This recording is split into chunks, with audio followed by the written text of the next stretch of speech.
So the Reverend Dr. Todd F. Eklof has been the minister of the Unitarian Universalist Church of Spokane since 2011.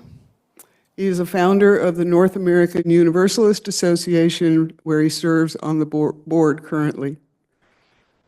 Reverend Eklof started in the ministry as an ordained Southern Baptist minister, but left the Christian faith while still in seminary as a young man. He then began a 16-year career in TV news and corporate video, during which time he became a Unitarian Universalist and re-entered the ministry as such in 1999. Then he began serving the Clifton Unitarian Church in Louisville, Kentucky.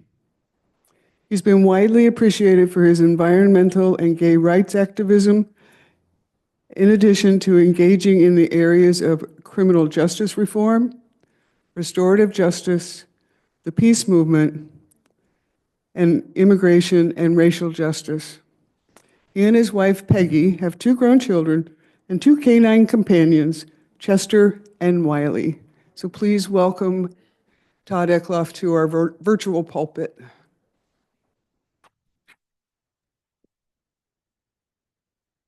Thank you. It's such an honor to be here. Thank you all for inviting me again. First things first, can you hear me okay and see me as best you can? Yes, we can hear you. Great, thank you. Yeah, actually, I don't have 2 grandchildren. I have 2 grown children. Penny, you have to have those first. But anyway, no grandchildren yet, although I'm old enough to have them for sure. So yeah, thanks for that introduction. Again, it is an honor to be back with all of you. In addition to what Penny has told you about me, I did not grow up in a church-going family. My mother seemed to have an aversion to religion, and my father, who was a nut, had some nutty ideas about it. Yet just hearing him sometimes speak of God led me to believe that such a being exists. And there was little more theological context in this. But I had somehow gotten the idea that God exists everywhere in nature and the universe and sees everything. And from this, I imagined a gigantic being sitting in empty space with a tall body that looked like a tree with arms and legs and long pointed branch-like fingers. In its head was the Milky Way, because what images I had seen of it reminded me of an enormous all-seeing eye. And that was my first idea of God, a giant galaxy-headed tree. I was 13 when the movie Oh God was released, which I'm sure many of you remember, in which there was a scene that made a significant impression on me. God, played by George Burns, and his chosen prophet, played by my favorite singer, John Denver, are in a hotel room answering a list of questions that they'd been sent by a group of religious authorities, including the question, is Jesus Christ the Son of God? Jesus was my son, God responds. Buddha was my son. Muhammad, Moses, you, the man who said there was no room at the inn, was my son. And so is the one who charges $11 for steak at this one. Let's march on. Now, I didn't know much about Christianity or religion at the time, but I liked the tolerance and openness of these words. Alas, only a year later, in my teens, I became a born-again Christian and very quickly learned that there is only one way to salvation, which included one right way to think about God. The decade that I then spent as a Christian wasn't all bad. I was involved, and I apologize if you hear the phone ringing. I don't know how to stop that. I was involved with many good-hearted people who taught me how to be with others in a caring and respectful way, in community. But remaining accepted as part of such a community also meant that I had to shut down my own mind. I had to believe what I was taught and not ask any serious questions.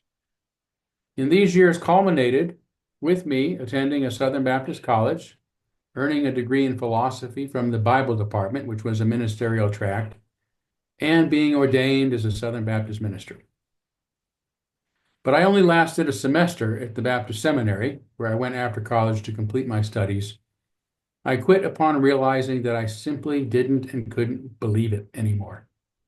And I attribute this awakening to my excellent college professors, all of whom were Baptist ministers themselves, yet who taught me how to think, not what to think. They taught me how to wonder and doubt. And were it not for them, I might very well be a Baptist to this day. I'm not sure my departure from Christianity was the outcome that most of them had attended, or any of them had attended, but I remain deeply grateful to all of them and continue to have much love for these good men who gave me the intellectual skills that I needed to more fully unfold as an individual and as a human being. If I were to single out just one of them as the most important, it would easily be my philosophy professor, Dr. Wallace Roark. Although I'm not a believer anymore, his theology has had a long and lasting impact on my own thinking. He often summarized his theology in the phrase, God is relative. And in 2013, he finally wrote a book about what he'd been teaching his students for decades, in which he says, God is relative. There are no absolutes, and that is the good news. The bad news is that so few are ready to think this through and believe that it is good news.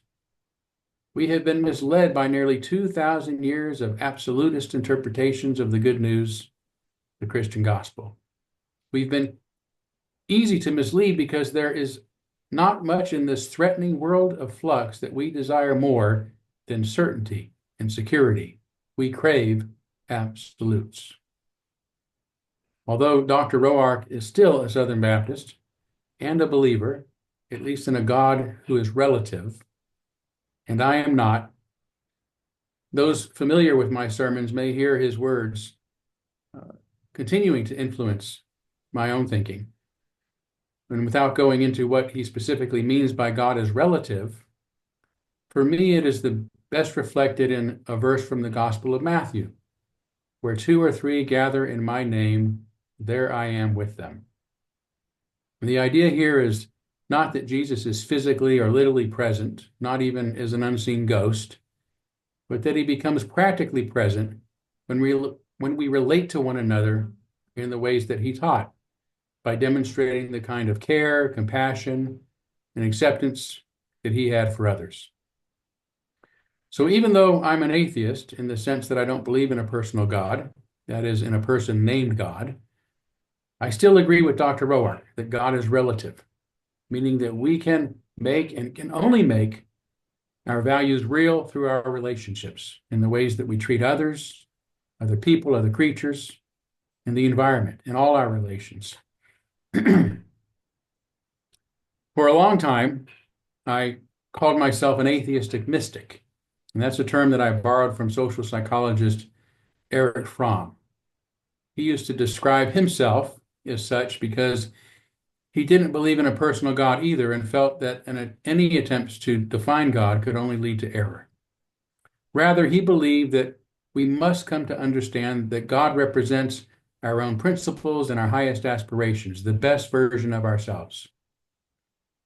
At the highest level of theological maturation, Fromm says that God is transformed from the figure of a father into the symbol of his principles, those of justice, truth, and love. God is justice, truth, and love. In this development, he says, God ceases to be a person, a man, a father. He becomes a symbol of the principles of unity behind the manifoldness of phenomena.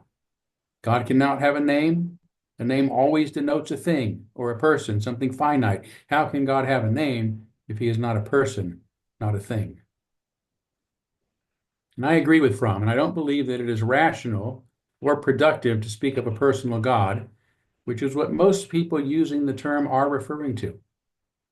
But if one wishes to theologize about the values and principles that I do believe in, defining God as the equivalent of love or of truth or of justice or mercy or brotherhood and sisterhood, of reason or freedom or tolerance and so forth, then I would have to say that I do believe in God, since I believe in these principles, remaining clear, however, that God is but a symbol of my principles, not a person or being of any kind.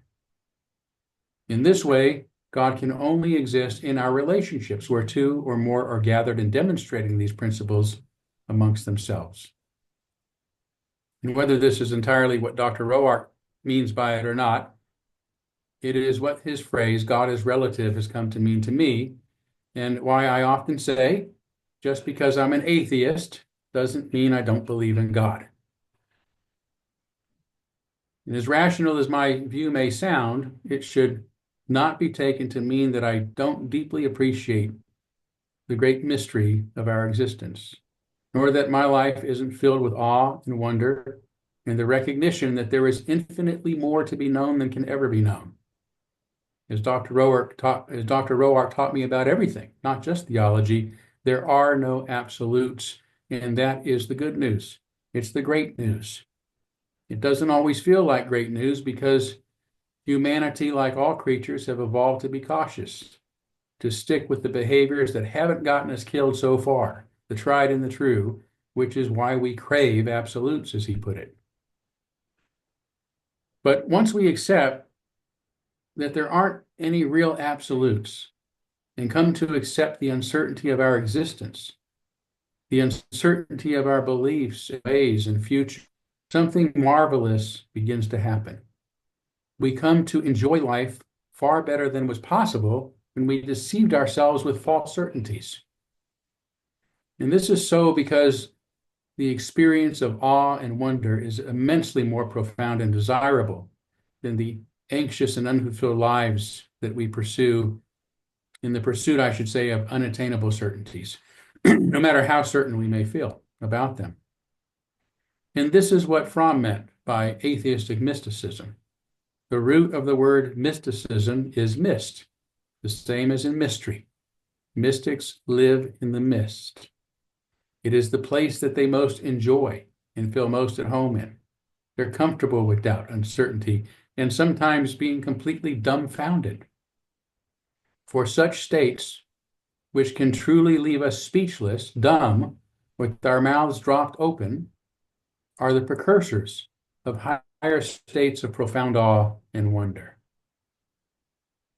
So the mystic delights in seeking answers to the unknown, for that is where the mystery exists, but it is also fine with discovering nothing but more questions. Therefore, the mystic isn't skeptical or pessimistic, but open and optimistic. Mystics may not find the answers they seek, but they do not mistake this to mean that there are no answers, and so they remain in the mist, the mystery, the uncertainty, groping in the darkness that the poet Rainer Maria Rilke said he loved more than all the fires of the world. To put it simply, trying to solve mysteries is fun. That's why we have crossword puzzles in the morning paper. One mystery that I've not been able to solve is the phenomenon psychologist Carl Jung referred to as synchronicity, which he defined as an uncanny, acausal connecting principle. And some would dismiss such events as mere coincidence, and maybe that's all they are. But all of us have them. And sometimes they are simply too weird to easily dismiss as such. They make us feel as if there is some invisible power guiding us or watching over us. And when we're caught up in the immediate and inexplicable experience of such synchronicity, in the alignment of our stars, if you will, it's easy to feel this way. But once we begin to consider all the misery and suffering in the world, innocent children dying in Gaza, people's homes and communities being demolished in Ukraine, militant gangs controlling the streets of Haiti, school shootings, and so on, it's difficult to conclude that a few inexplicable events that are relative only to our own lives indicate there's a reason for everything, as some say, let alone that there is an intelligent, omnipotent, and loving God in control. And I cannot explain why in our personal lives synchronicities sometimes happen that are strange enough to make us believe something mysterious has happened, but I believe they do. Nor can I explain why, if such meaningful events occur on such a small scale, they do not occur on a larger scale. But I believe that this is also the case. Yet in my attempt to understand this mystery, I have begun to wonder if synchronicity, to use Jung's term, is akin to the weakest of the four fundamental forces of physics, gravity. And this gets confusing because one of those forces is called the weak force, which refers to electrons so loosely bound to an atom that they can cause it to decay. Yet the weakest of the four fundamental forces, weaker than the weak force, is gravity. Okay. So to call it weak, however, is tremendously overstated. Gravity, after all, is the force that holds our planet as well as our entire solar system and galaxy into place. In a world where there's so often much suffering, perhaps similarly, there's just enough synchronicity to hold us together, even amidst all the uncertainty and pain, just as there seems to be just enough gravity to hold the stars in place amidst the cold, dark emptiness of space. Gravity exists in just the right balance. If it were too strong a force, everything would be crushed and compressed into a singularity too tightly bound to establish the diversity of elements necessary to create stars and planets, let alone life. And if it were any weaker, nothing would bond or pair, leaving us in the same situation with the dead universe. If, as Jesus taught, that God is love, and if love is just another word for allurement or attraction, then perhaps God is gravity, the weakest of all forces. Yet enough of a force to bring us together and hold us together amidst all the other forces working to crush us and separate us and tear us apart. As cosmologist Brian Swimme says, nothing in all science has been established with greater attention to detail than this primary attraction of each part of the universe for every other part. Newton may have been the first to realize that such a force must exist in order to explain the synchronistic movements of the objects on Earth with those in the heavens, but he didn't understand how it worked, how it was possible for bodies to attract each other from such vast distances with nothing but empty space between them. Like Jung's synchronicity, it had to be true in order to explain these seemingly acausal connections, but it still seemed uncanny and mysterious. And this is not unlike what Einstein must have felt when he used the phrase spooky action at a distance when referring to the immediate connection between paired particles separated across vast distances. But the answer became easy to understand once we better understood the nature of the universe, thanks to the 19th century physicist James Faraday, who realized space is not empty, but it's filled with electromagnetic forces, another of the four fundamental forces. And this is what enables things that seem separate to act upon each other, because they are connected by this mediating force that touches and connects everything, like what happens to a person sitting on a trampoline when someone else suddenly jumps on it from the other end. And this may be akin to what's happening when we experience uncanny coincidences.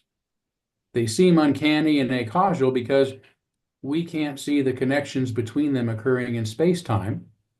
That's the term that Einstein used when he realized that space and time are not separate events, so they appear to be. In our case, we can't see the cosmic trampoline we're sitting on because our senses have not evolved to perceive it. But we know it's there, that space is not empty, and that everything, including time and space, is tied together with what have aptly become known as Faraday strings, strings woven into the electromagnetic field connecting everything that is, the fabric of time and space. That's a lot of physics, even more than I understand. Simply put, if space and time are connected, if they are really one thing, space-time, and there's a connection between quantum particles that may be separated by vast differences, it may explain the occasional and seemingly acausal coincidences in our lives. They seem uncanny, weird, spooky to us, just as physics seemed to the likes of Newton and Einstein, who couldn't fully understand how their own theories worked. Similarly, because we're unable to see the connections between synchronistic events, we may, like our primitive ancestors, conclude some magical God must be responsible, or some version of God, like a benevolent universe or providence. To realize such connections, invisible and inexplicable as they are, might sometimes lead to positive coincidences in our lives and may astonish us, but we must recall that whatever these forces are, such outcomes are not ubiquitous and do not justify believing that all is good or that everything is always going to work out for the best. At best, like gravity, it means there is a force that pulls us together in difficult times so that we have the support necessary to get through whatever difficulties we must face. So that's another potential definition of God, close to Dr. Roark's God is relative, but better stated here as God is relativity. It's another theological idea of mine that I've only just begun developing, and for now prefer to summarize by saying God is a weak force. But my favorite non-personified definition of God is summarized by the phrase, God is reality. I came up with this as a consequence of researching and writing my dissertation on the psychology of religion. It was an overview of what classical, developmental, and some modern psychologists say about religion. And some of them, in short, believe that it can be a positive force in our lives, and others a destructive force. What I came to realize from this effort is that it can be both. We can use religion productively to help us better cope with the harsh realities of life, or we can use it to deny these realities and to drive us deeper into our delusions. These are the purposes of religion, as far as I can tell, to help us deal with reality or deny it. However we use it, to guide us towards sanity or away from it, the focus is on reality. And this is why, shifting from psychology back to theology, I like to say that God is reality. So much of what theologians say about God, whom I don't believe exist, is true of reality, which I not only believe exists, but believe is the only thing that does exist and can exist. Reality is everywhere and in everything because all that exists must be real.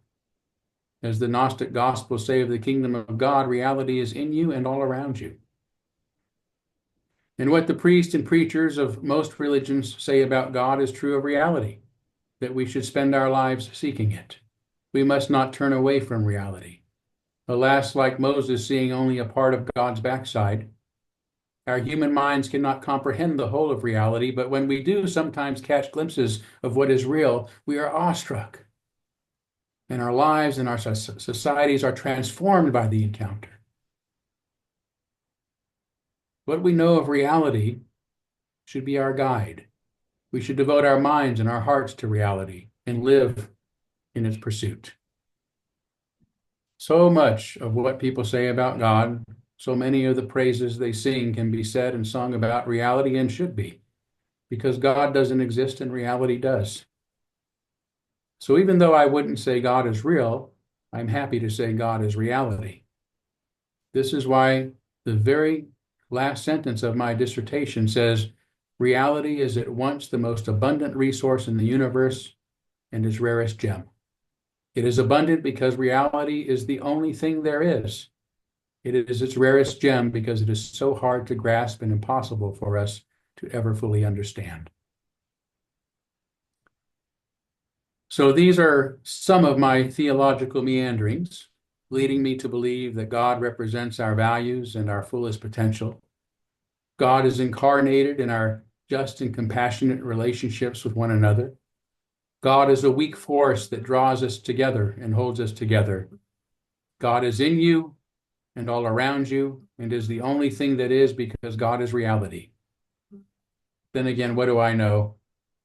I'm only an atheist. Thank you.